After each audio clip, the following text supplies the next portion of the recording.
మీ family future కు safe investment అంటే లాండోరా the valley, కంది, హైదరాబాద్. ఎస్, ఐపీఎల్లోనే మరొక బిగ్గెస్ట్ మ్యాచ్ సండే జరగబోతుంది. సో ముంబైలోని వాంఖేడే స్టేడియంలో ఫ్లడ్ లైట్ల వెలుతురులో స్టార్స్ ఉన్నటువంటి రెండు teams, Mumbai Indians, RCB, royal Challengers of Bengaluru. So ఈ మ్యాచ్ చాలా ఇంట్రెస్టింగ్గా మారబోతుంది. మళ్ళీ ఈ మ్యాచ్లో పరుగుల సునామీ రాబోతుందా ముంబై తీరంలో? తెలుసుకునేటువంటి ప్రయత్నం చేద్దాం. ఈ మ్యాచ్లో ఎవరు హీరో కాబోతున్నారు? మనతో పాటున్నారు సీనియర్ స్పోర్ట్స్ అనలిస్ట్ వెంకటేష్ గారు. వెంకటేష్ గారు నమస్తే. నమస్తే Vijay. So Mumbai Indians and RCB, ఈ రెండు టీమ్స్ చెప్తే మన ఐపీఎల్లోనే ఈ రెండు teams first and second place కోసం అటు స్టార్స్ కానీ, క్రేజ్ కానీ, ఫ్యాన్స్ కానీ ఎలా చూసినా కూడా టాప్లో ఉంటాయి. సో ఈ రెండు టీమ్స్ తలబడబోతున్నాయి. ఎవరు ఫేవరెట్గా ఉండబోతున్నారు, ఎవరు హీరోగా ఉండబోతున్నారు? ఇండియాలో ఉన్న మెయిన్ ప్లేయర్స్ అందరూ కూడా ఈ టీమ్స్లోనే మనకు కనిపిస్తారు. స్టార్స్ అంతా కూడా ఎలా ఉండబోతుంది ఈ మ్యాచ్?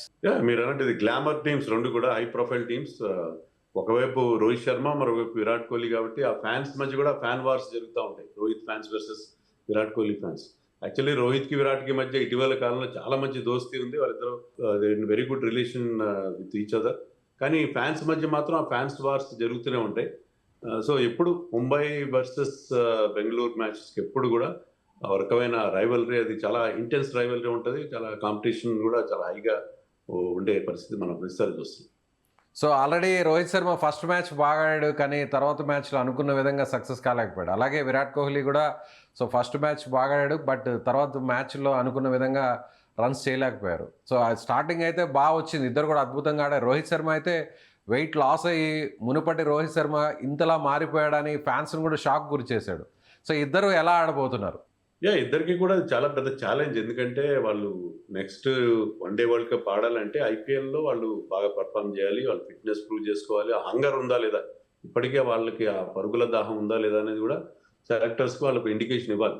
సో చాలా ఇంపార్టెంట్ ఇద్దరికి. బాగా స్టార్ట్ చేశారు మీరు అన్నట్టుగా, కానీ అది కంటిన్యూ చేయలేకపోతున్నారు. కానీ వాళ్ళు కూడా ఏంటంటే ఈ మోడర్న్ గేమ్కి అనుకూలంగా, అంటే వాళ్ళు ఇద్దరు కూడా ఓపెనర్గా ఆడతారు. ఓపెనర్గా పవర్ ప్లేలో మీరు రిస్క్ తీసుకుని ఆడాలి, పెద్ద షాట్స్కి వెళ్ళాలి, గాలిలోకి షాట్లు కొట్టాలి, ఇవన్నీ చేస్తున్నారు. వాళ్ళు న్యాచురల్ గేమ్ కాదు వాళ్ళకి.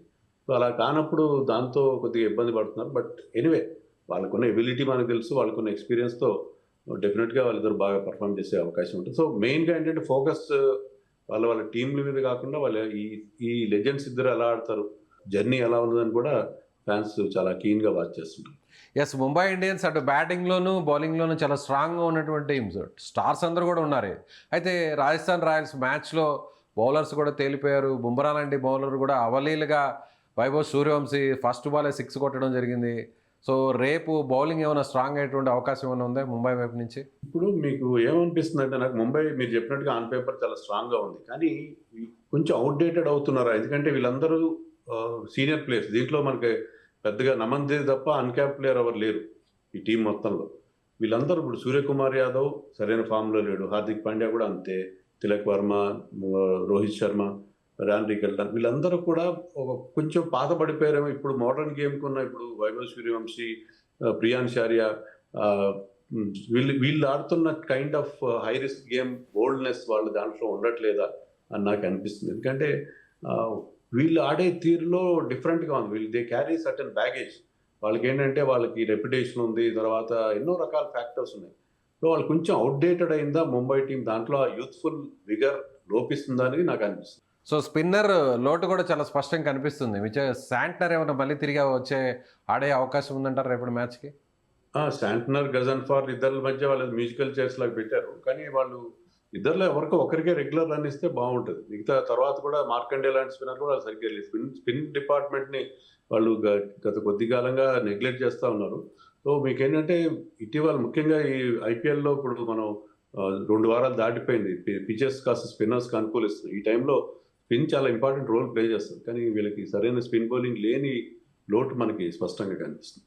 సో బుమ్రా ఒంటి చేత్తో వికెట్లు తీసి, అలాగే ఏ టైంలో అయినా సరే కెప్టెన్ తనకి బాల్ ఇస్తే ఖచ్చితంగా వికెట్స్ ఇస్తాడు, లేదంటే హైయెస్ట్ రన్ చేజింగ్ ఉంటే ఖచ్చితంగా కంట్రోల్ చేస్తాడు. స్లాగ్ ఓవర్స్లో బుమ్రాని మించినటువంటి బౌలర్ వరల్డ్లోనే లేరంటారు. బట్ ఎందుకో బుమ్రా అనుకున్న విధంగా పర్ఫార్మెన్స్ ఇవ్వలేకపోతున్నాడు అనేటువంటి ఒపీనియన్ ఉంది. కరెక్టే అంటారా? ఇప్పుడు 3 మ్యాచ్లు ఆడితే 3 మ్యాచ్లు కూడా అతను వికెట్ రాలేదు. సో అది కొంచెం ఆందోళన కలిగిస్తున్న విషయం వాళ్ళకి. ఇక్కడ బుమ్రా వికెట్స్ తీయడం అనేది చాలా ఇంపార్టెంట్. వికెట్స్ అంటే బుమ్రా ప్రతిసారి వికెట్స్ ఇస్తాడని లేదు, ఎందుకంటే అతను బౌలింగ్ జాగ్రత్తగా ఆడుకుంటారు 4 ఓవర్లు, కానీ రన్స్ కూడా కొంత ఎక్కువ ఇస్తున్నాడు. సో బుమ్రా ఇంకా పూర్తిగా సెటిల్ కాలేదేమో. హెడ్ వండర్ఫుల్ వరల్డ్ కప్, మనకు తెలిసి వరల్డ్ కప్లో చాలా బాగా పర్ఫామ్ చేశాడు, కానీ అదే రకమైన పర్ఫార్మెన్స్ మనకి ఐపీఎల్లో ఇవ్వట్లేదేమో అనిపిస్తుంది. ఇంతకుముందు కూడా మనం చూసింది అంటే బుమ్రా ఇంటర్నేషనల్ క్రికెట్లో ఆడే తీరు వేరుగా ఉంటుంది, ఐపీఎల్లో ఆడే తీరు వేరుగా ఉంటుంది. సో బుమ్రా ఇంకా పూర్తి స్థాయిలో అతని ఎబిలిటీ మనం ఈ ఐపీఎల్లో ఇంతవరకు చూడలేదేమో అని అనిపిస్తుంది. ఎస్, ఇక బెంగళూరు విషయానికి వస్తే ముఖ్యంగా ఆడుతున్నటువంటి తీరు, పటిదార్ కానీ కెప్టెన్ కానీ వీళ్ళందరూ కూడా అద్భుతంగా ఆడుతున్నారు. సో అయితే నిన్న జరిగిన మ్యాచ్లో రాజస్థాన్ రాయల్స్ మ్యాచ్లో మంచి స్కోర్ కూడా చేయగలిగారు. అయితే అనూహ్యంగా ఇద్దరు కూడా ఓపెనర్స్ బాగా ఫామ్లో ఉన్నారు. జైస్వాల్ కానీ ముఖ్యంగా వైభవ్ సూర్యవంశీ ఆడినటువంటి ఇన్నింగ్స్ వల్లే మ్యాచ్ను కోల్పోవాల్సినటువంటి పరిస్థితి ఉంది. జురేల్ కూడా అద్భుతంగా ఆడాడు. సో రేపటి మ్యాచ్ ఇదే పర్ఫార్మెన్స్ కంటిన్యూ చేస్తే ముంబై మీద ఖచ్చితంగా గెలిచే అవకాశాలు ఉన్నాయంటారా? ఒక్క మ్యాచ్ ఓడిపోయినా కూడా మనకి రాయల్ ఛాలెంజర్స్ బెంగళూరు చాలా స్ట్రాంగ్గానే కనిపిస్తుంది ఇప్పటికీ. ఎందుకంటే వాళ్ళ కెప్టెన్ రజత్ పటిదార్ సూపర్ ఫామ్లో ఉన్నాడు. పడికల్ లాంటి వాళ్ళు ఫెయిల్ అయినా కూడా వాళ్ళు టిమ్ డేవిడ్ అంతకుముందు ఒక మ్యాచ్లో అంత అద్భుతమైన ఇన్నింగ్స్ ఆడటం మనం చూసాం. వాళ్ళకి ఆ బ్యాటింగ్లో ఆ ఫైర్ పవర్ ఉంది, ఖచ్చితంగా ఉంది. బ్యాటింగ్లో ఫైర్ పవర్ ఉంది. బౌలింగ్ కూడా రొనాల్డ్ పాండ్యా మంచి బౌలింగ్ చేస్తున్నాడు. హైజల్వుడ్ కూడా లాంగ్ గ్యాప్ తర్వాత వచ్చి కూడా 2 వికెట్లు తీశాడు. Bhuvneshwar Kumar is always steady. So వాళ్ళకి అన్ని రకాలుగా స్ట్రాంగ్గా ఉన్న టీమే. మ్యాచ్ ఓడిపోయినంత మాత్రం అంత తక్కువ అంచనా వేయడానికి వీల్లేదు. నన్ను అడిగితే ముంబై వర్సెస్ ఆర్సీబీ టీంలో ముంబై ఆన్ పేపర్ ఎంత స్ట్రాంగ్గా కనిపించినా ఆర్సీబీకి విజయ అవకాశాలు ఎక్కువగా ఉంటాయేమో అని అనిపిస్తుంది. కానీ ఆడేది ఓన్ పిచ్, ముంబై పిచ్ అనగానే ఫ్లడ్ లైట్ మ్యాచ్ అనగానే మొత్తం అందరూ కూడా స్టార్స్ అందరు అక్కడే ఉంటారు. Cricket stars, movie stars, legends అందరూ అక్కడ వాలిపోతారు. అందులో సండే, సో ఫ్రాంచైజ్ ఓనర్ కూడా, అంబానీ ఫ్యామిలీ కూడా దిగేస్తారు. సో వాళ్ళు వచ్చారంటే కూడా మ్యాచ్ ఖచ్చితంగా గెలుస్తారు అనేటువంటి సెంటిమెంట్ కూడా ఫ్యాన్స్ ఫాలో అవుతుంటారు. సో అదేమన్నా రిపీట్ అయ్యే అవకాశం ఉందంటారా? అక్కడ ఓన్ గ్రౌండ్లో ఆడడం అనేది ముంబై కలిసి వచ్చే అంశంగా మారబోతుంది. మీరు చెప్పినట్టుగా తారా తోరణం అంతా దిగుతారు అక్కడ, ఎందుకంటే సండే ఈవినింగ్ కాబట్టి they will enjoy that match. So high profile match అది. సో ముంబైకి ఎప్పుడు కూడా అది ఒక వాంఖేడే స్టేడియం కంచుకోటగానే ఉంటుంది. సో అడ్వాంటేజ్ వాళ్ళకి డెఫినెట్గా ఉంటుంది. వాళ్ళు బౌలింగ్ అటాక్ కూడా పేస్ బౌలింగ్ మీద వాళ్ళు డిపెండ్ అవుతారు. అక్కడ రెడ్ సాయిల్ పిచ్ మీద ఎక్స్ట్రా బౌన్స్ ఉంటుంది, దానికి వాళ్ళ పేస్ బౌలర్స్ ఎంజాయ్ చేస్తారు. సో నో డౌట్ వాళ్ళకి హోమ్ అడ్వాంటేజ్ ఉంటుంది. బట్ ఆర్సీబీ కూడా చాలా స్ట్రాంగ్గా ఉంది కాబట్టి అందులో ఒక మ్యాచ్ ఓడిపోయి ఉన్నారు వాళ్ళు. ఆర్సీబీ గట్టి పోటీ ఇస్తుందని మనం అనుకోవచ్చు. కాబట్టి జనరల్ ఏంటంటే వాంఖేడే స్టేడియంలో ముంబై విన్ పర్సంటేజ్ చాలా హైగా ఉంటుంది.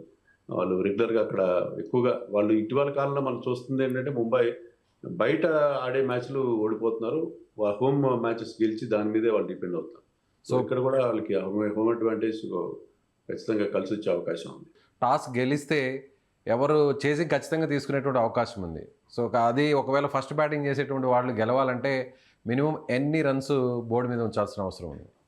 Mumbai he's always been chasing ground మీకు, ఎందుకంటే ఎంత పెద్ద స్కోర్ చేసినా ఫస్ట్ చేసిన వాళ్ళు సెకండ్ వాళ్ళు దాన్ని చేంజ్ చేసే అవకాశం ఉంటుంది. ఎందుకంటే అక్కడ బాల్ బ్యాట్ మీద నైస్గా వస్తుంది, తర్వాత గ్రౌండ్ సైజ్ చిన్నది కాబట్టి సెకండ్ బ్యాటింగ్ టీం ఎప్పుడు కూడా they will fancy their chances of chasing any kind of total.